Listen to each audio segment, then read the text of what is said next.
Halo anak hebat kelas 5. Hari ini kita akan belajar tentang tema 6, subtema 1, pembelajaran 5. Hari masih sangat pagi. Siti terbangun karena mendengar suara azan subuh dari musola.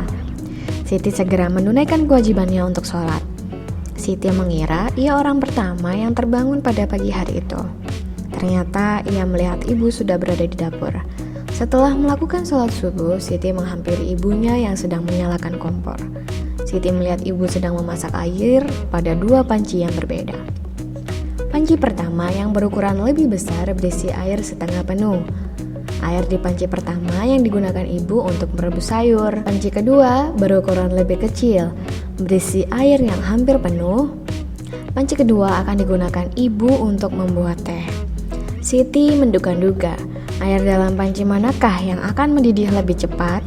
Diam-diam, Siti melakukan pengamatan sambil membantu ibunya menyiapkan sarapan. Perhatikanlah gambar berikut. Berdasarkan gambar di atas, jawablah beberapa pertanyaan berikut. Bagaimana ukuran kedua panci tersebut? Manakah panci yang berisi air lebih banyak, A atau B? Coba kita jawab ya. Nah, bagaimana ukuran kedua panci tersebut? Ukuran panci tersebut berbeda. Panci A memiliki ukuran lebih besar dibandingkan dengan panci B. Manakah panci yang berisi air lebih banyak, A atau B? Tentu saja panci yang berisi air lebih banyak adalah panci A. Terlihat dari gambarnya ya. Yang ketiga, jika kedua panci berisi air itu dididihkan, panci manakah yang akan memerlukan waktu lebih lama untuk mendidihkan air di dalamnya? Dan mengapa? Jika kedua panci berisi air itu dididihkan, panci yang manakah yang akan memerlukan waktu lebih lama? Nah, panci A memerlukan waktu lebih lama untuk mendidihkan air. Kenapa ya? Karena panci A lebih banyak air sehingga membutuhkan waktu yang lebih lama untuk mendidihkan airnya. Bagaimana hubungan antara energi panas yang dibutuhkan untuk mendidihkan air dalam panci? Apakah kesimpulan yang kamu dapatkan dari kegiatan tersebut?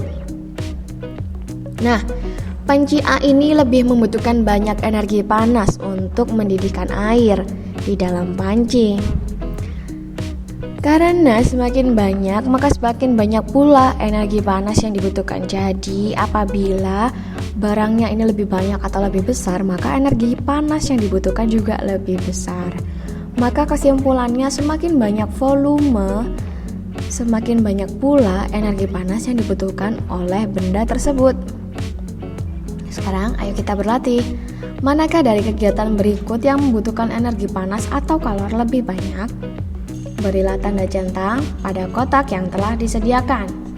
Nah, untuk mengeringkan pakaian, dengan mengeringkan pakaian yang setengah basah dan sangat basah, kemudian mengeringkan sapu yang basah dengan kain yang tipis, serta mengeringkan handuk yang basah dan tebal, mengeringkan rambut panjang sehabis keramas, mengeringkan rambut pendek setelah keramas.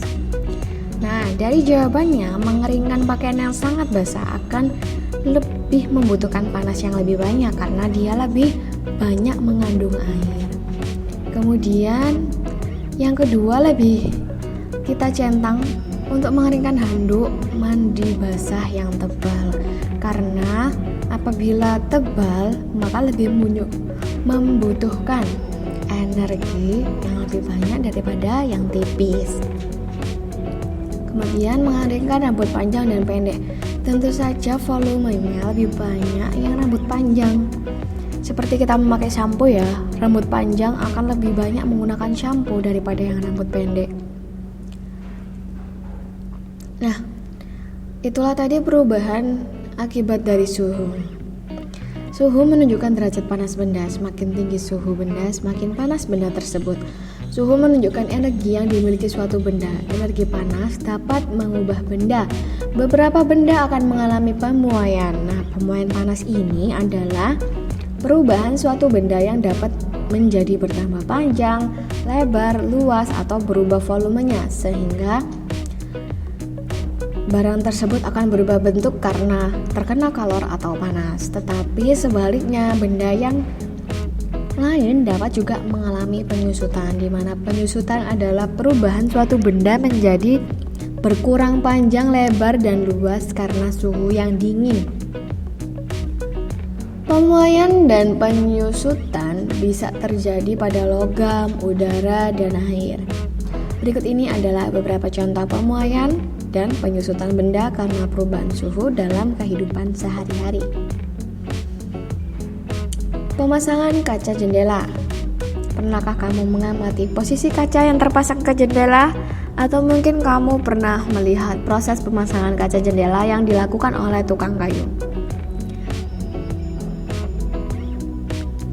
Tukang kayu tersebut selalu merancang ukuran bingkai jendela yang sedikit lebih lebar dari ukuran sebenarnya.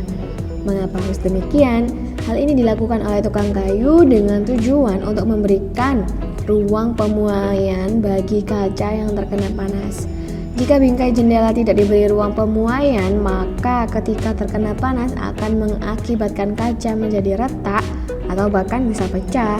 Selain itu, untuk menghindari keretakan kaca saat ada bunyi yang menggemparkan seperti ada petir atau bunyi keras lainnya.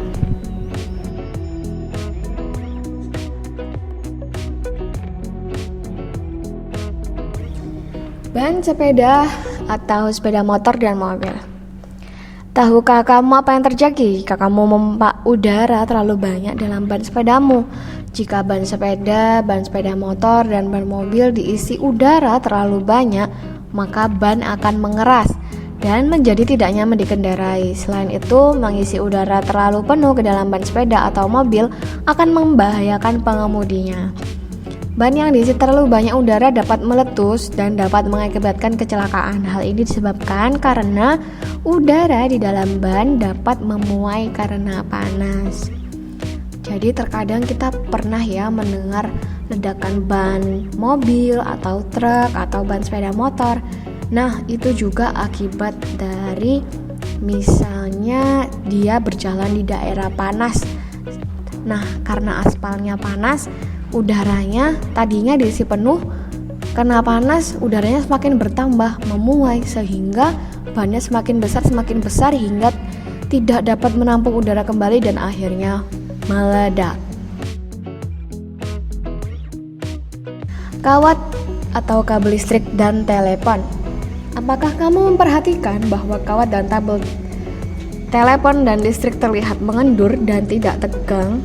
Hal ini dilakukan dengan tujuan agar kawat atau kabel tidak putus pada malam hari ketika mengalami penyusutan. Selain itu, agar kawat atau kabel tidak putus jika tertimpa pohon yang tumbang. Kemudian, pemuaian yang terjadi pada gelas kaca. Nah, ini juga begitu ya. Apabila kadang kita menuangkan air panas ke dalam gelas, kemudian gelasnya itu kacanya tipis, bisa jadi nanti gelas kacanya itu akan pecah karena memuai terkena panas. Pemuaian pada sambungan rel kereta api. Sambungan pada rel kereta api dibuat pada celah antara dua batang. Hal ini dilakukan untuk memberikan ruang muai sehingga tidak terkena panas. Rel tersebut tidak melengkung. Rel yang melengkung akan membahayakan gerbong kereta yang melewatinya.